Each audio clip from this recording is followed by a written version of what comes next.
زۆر سپاس پارێزگاها دۆکە هەتانۆ کێوەکو حاڵەتی خین بەربوونێ یان تاخین بەربوونێ چالەت نادەتون مارکەرن بەس وەکو پارێزگەه ئەم یەکەم پارێزگەه بووین کو هەفکاریت گەلە ڕێکخراوەیۆنە سێ و پارێزگەهێن دیێن عێراقیژێ فەرمانبەرێت و قەسە پارێزگەها دۆکی کردبوو بۆ هەندێک و مەپچێکدا کردن خۆڵێکێدا ئەم بزان دێچەوە ئەف نەخۆشێت کو بژین هەفپەشێک ناوبەرە مرۆڤ ئەو گیانوەرەدا دێچەوە هەنە دەست نیشانکردن ماوەی هەفتێکێ ئەم گەل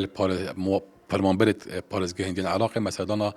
هندێک خاڵا کرد کو ئەوێت کو مەگومار سەر هەبێتن ئەگەر هاتۆ نەخۆشی بێت پەیدا بێتن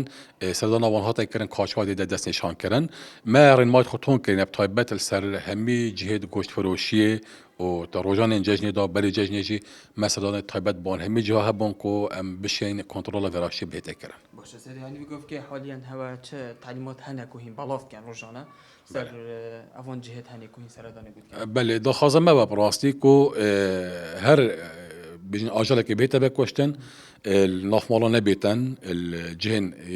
دکانا و نبیتن بیتویل مزاری بهتر سرجی کردن چون که ابد بیت اگره کسالکی با هنده کو نخوشی بهتر بگوهاستن با چنده ما همی جه یه رنمای کردین مت آگهدا کردین کو بیتویل واره ما بکار بینن.